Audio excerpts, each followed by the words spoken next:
Sosok Resmarta, gadis Bengkulu yang ditemukan tewas mengenaskan, diduga dibunuh.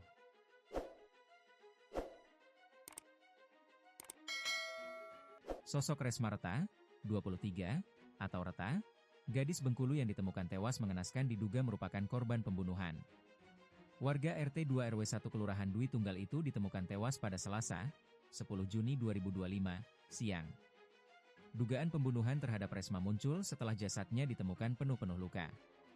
Resmarta merupakan lulusan dari Universitas Bengkulu, UNIB, tahun 2024.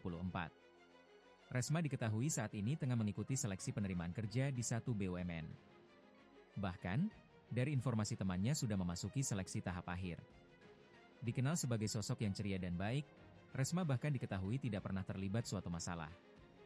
Saat bertemu dengan teman-temannya, Resma ini murah senyum dan mudah bergaul.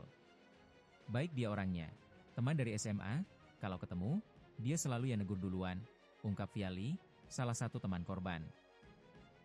Ditambahkan, Nabila mengatakan ia sama sekali tidak mengetahui apakah sahabatnya ini memiliki suatu masalah atau tidak. Karena selama ini, sahabatnya tersebut sangat baik. Bahkan setiap cerita, tidak pernah terdengar ia memiliki suatu masalah. Kami sangat tidak menyangka, dia orangnya baik, gak pernah ada terlibat masalah, cerita Nabila sambil menangis. Ia dan korban ini sahabat dekat yang kerap bermain atau nongkrong bersama. Bersama dua orang teman lainnya, mereka kerap pergi dan menghabiskan waktu bersama. Makanya ia tak menyangka sahabatnya ini tewas secara tragis. Sahabatan dari SMP, sangat tidak menyangka dia bisa begini, lanjut Nabila. Senada disampaikan Aisyah, memang korban ini pribadi yang baik, alim dan ramah.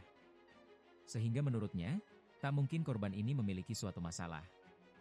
Baik, alim, ramah dia Pak, bisa tanyakan ke teman-temannya, singkat Aisyah. Motif pembunuhan perempuan muda bernama Mareta, 23. Warga RT 2 RW 1 Kelurahan Dwi Tunggal Kabupaten Rejang Lebong Provinsi Bengkulu, Selasa, 10 Juni 2025, masih misterius. Dugaan kuat, Mareta menjadi korban pembunuhan yang dilakukan oleh orang tak dikenal, OTD. Sejumlah luka akibat senjata tajam ditemukan di tubuh korban.